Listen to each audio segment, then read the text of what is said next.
Shalom, meus amados! Graça e paz vos seja multiplicada da parte de Deus Pai. Hoje eu gostaria de falar um pouco com vocês a respeito da autoridade do cristão. Quem é cristão? É todo aquele que aceita Jesus como Senhor e Salvador. Não adianta você frequentar uma igreja, ir nos cultos, ir na missa, enfim, qualquer lugar que invoque o nome do Senhor Jesus. Mas é importante você confessar diante dos homens, crer com o coração e falar com a boca, para que a autoridade que os nossos pais, Adão e Eva, perderam lá no Éden, para que eu e você desfrute da autoridade restituída através da cruz do Calvário.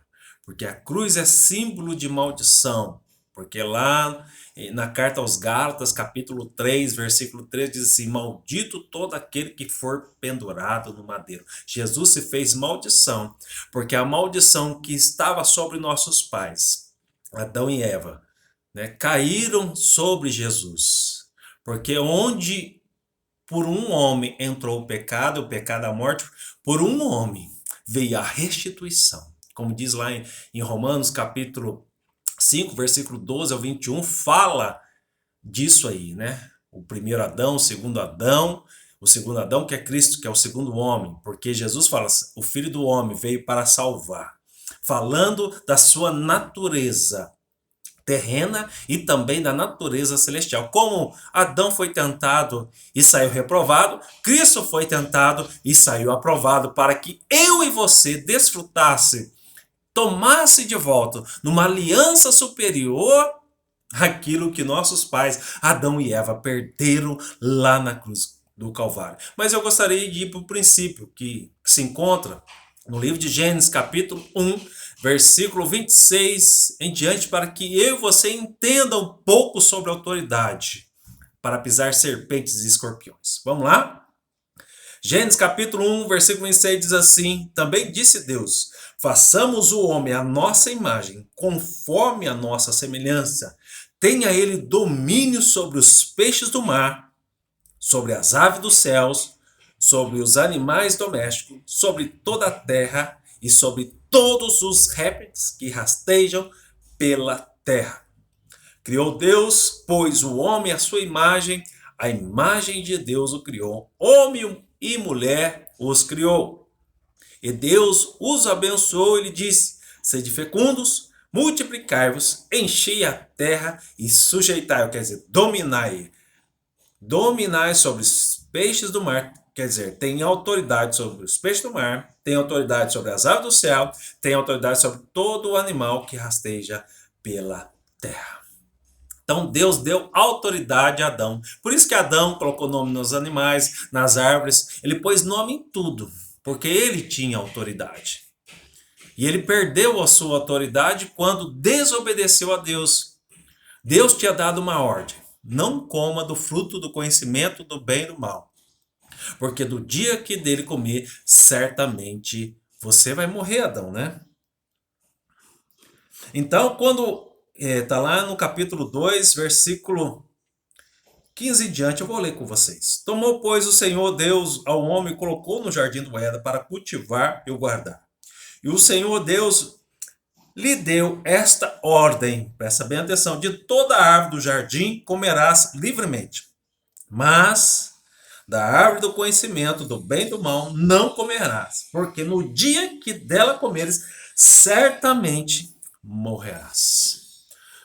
Então vamos lá para o princípio outra vez, para mim e você entender melhor essas coisas. Como que estava a terra? Estava sem forma e vazia, mas o Espírito de Deus se movia sobre a face das águas. Qual era o horário que Deus visitava Adão e Eva? Ao virar do dia. Quer dizer, entre o dia, né, o dia, né, a luz, né, e as trevas.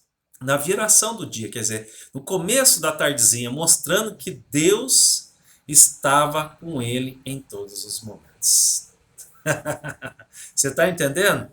Se você não entender, pode me procurar depois a respeito disso. Mas vamos avançar aqui.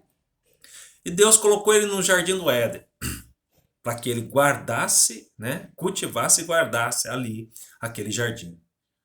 Amém? Mas Deus deu uma ordem e eles desobedeceram essa ordem, comendo do fruto do conhecimento do bem e do mal. Eles foram expulsos. Está lá em capítulo 3 de Gênesis, versículo 23. O Senhor Deus, por isso, o lançou fora do jardim do Éden, quer dizer, expulsou ele, a fim de lavrar a terra de que fora tomado. E expulso o homem, colocou querubins ao oriente do jardim do Éden, e o refugir de uma espada que se revolvia para guardar o caminho da árvore da vida. Quer dizer, Deus amando eles para que eles não vivessem eternamente no pecado. E colocou um anjo ali, um querubim, né? Um guardião ali para que eles não comessem da árvore da vida, símbolo de Jesus Cristo, para que eles não vivessem eternamente no pecado. Olha só a consequência. Deus vem avisando, vem instruindo ele para que ele não errasse, mas ele deu ouvido ao inimigo, né? O diabo, hoje é o dragão, né? Como diz lá em Apocalipse, ele tinha vários codinomes, né? Vários apelidos. Como tem outros deuses que tem vários apelidos aí, hein? Toma cuidado. Mas Jesus, lá no céu, Jesus falou assim: Pai, eu vou lá, porque nenhum homem vai conseguir fazer aquilo que o Senhor deseja, resgatar a humanidade, trazer de volta, porque o Senhor é um Deus de comunhão, quer vários filhos por perto, o Senhor ama reuniões, o Senhor ama estar junto com seus filhos. Então eu vou lá, vou pagar o preço, porque o salário do pecado é morte, então eu vou morrer por eles.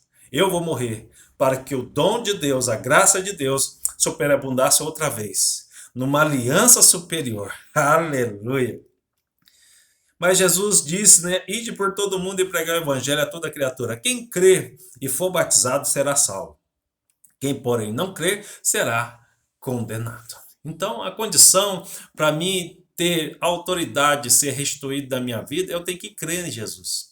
Crer com o coração, como diz lá em Romanos, né? Crer com o coração e falar com a boca. Então, quando eu começo a fazer isso, eu confesso a Jesus que ele morreu na cruz do Calvário porque eu merecia estar no lugar dele. Eu tinha que estar lá. Mas ele falou: não, Cristiano, eu vou no seu lugar. Eu vou pagar o preço, essa dívida que você não tinha de condições de pagar. Eu vou ser o seu fiador. Ele foi lá e pagou a dívida minha e sua, de toda a humanidade, para que a graça de Deus, o amor de Deus voltasse na minha vida e na sua vida. E tem um outro versículo interessante também que se encontra lá em Mateus capítulo 28, depois da ressurreição, né, onde Jesus aparece para os seus discípulos e diz assim: Jesus, aproximando-se, falou-lhes dizendo: toda autoridade me foi dada no céu e na terra. Ide, portanto, fazei discípulos de todas as nações. Para quê?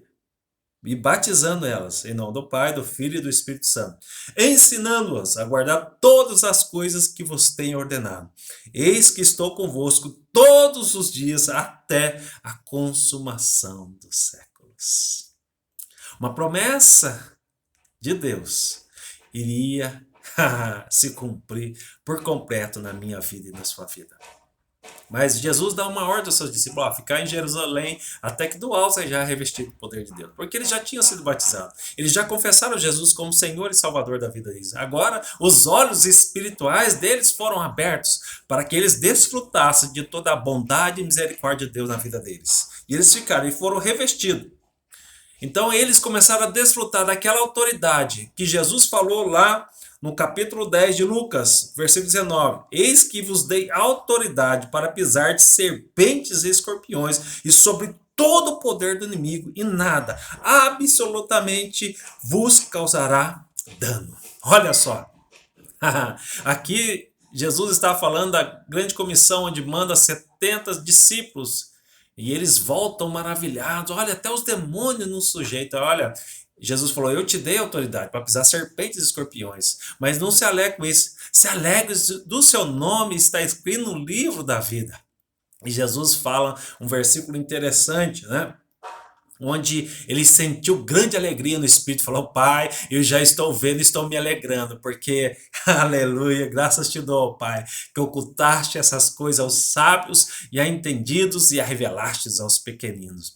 Então, para que eu e você desfrute dessa autoridade, eu tenho que crer em Jesus, que ele morreu na cruz do Calvário e pagou o meu pecado, né? Que eu tomo posse dessa autoridade, e eu tenho autoridade para expulsar demônio, eu tenho autoridade para pisar em serpentes e escorpiões, todo o poder do diabo, né? Porque a Bíblia diz isso. Se você crê na Bíblia, você vai desfrutar dessa autoridade.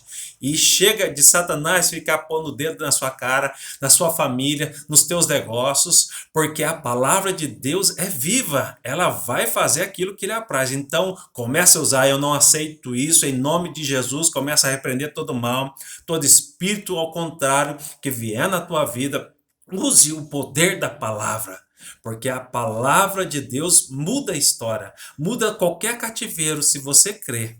E o diabo sabe quando você está crendo ou não, porque a boca fala do que o coração está cheio. Não fale negativo, porque quando você fala negativo, você está dando autoridade para Satanás. A autoridade que ele já perdeu há quase 2000 anos atrás, lá na cruz do Calvário.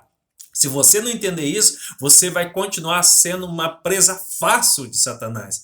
Porque quando você confessa Jesus, a Bíblia diz lá em Colossenses capítulo 1, versículo 3, que ele nos transportou do império das trevas para o império do Filho do seu amor. Então desfrute desse amor, independente daquilo que você está vendo, independente daquilo que você está sentindo. Fique com a palavra de Deus e você vai ver a bondade de Deus superabundando sobre você.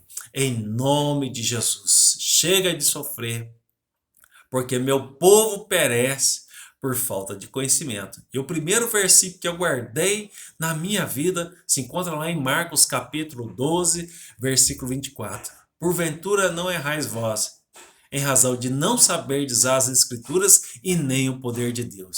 Deus nos deu poder, nos deu autoridade para pisar serpentes e escorpiões, e nenhum mal vai te acontecer, em nome de Jesus. Que a graça de Deus venha sobre você nesse momento, iluminando você, para que você desfrute de tudo aquilo que a Bíblia diz ao seu respeito. Shalom, uma excelente semana.